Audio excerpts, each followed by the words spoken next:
रेशमाचं लग्न मोडणार का? गावकरी आब्या आणि रेशमाचं गावात कळणार का? किंवा आब्याचं आणि रेशमाचं लग्न होणार का? तर मित्रांनो व्हिडिओ शेवटपर्यंत पहा म्हणजे तुम्हाला सगळं काही या व्हिडिओमध्ये कळत जाईल. त्यापूर्वी चॅनलवर नवीन असाल तर चॅनलला सबस्क्राईब करून घ्या आणि तुमचं मराठी लफडा या यूट्यूब चॅनलवर सहर्ष स्वागत आहे.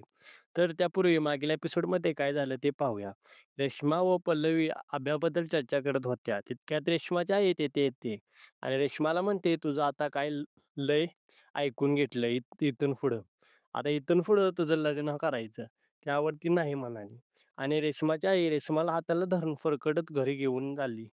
नंतर पल्लवी आब्या व मध्याकडे गेली आणि म्हणते, "रेश्मा लग्न करणार आहेत. तिची आई लय सिरियसली आहे." यावर सगळे चेष्टा घेत असतात. त्यानंतर आब्या त्याच्या दादाला सगळा विषय सांगतो. नंतर आब्या शाळेत जाणार असतो. तो पण काही जात नाही.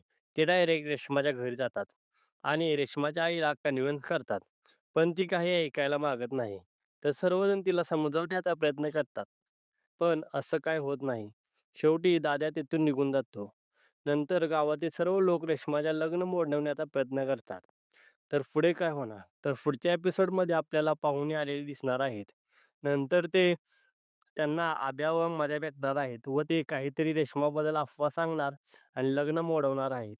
पण नंतर रेश्माच्या आईला सर्व समजणार आहे आणि ती लोकांबरोबर भांडणार आहे आणि त्यांच्यावर बोलण्याचा प्रयत्न करणार नाही. पण रेश्माचं पुढे काय होणार हे आपल्याला एपिसोडमध्ये 58 मध्ये पाहायला मिळणार आहे. तर तुमचं मत काय आहे ते कमेंट सेक्शनमध्ये नक्की सांगा.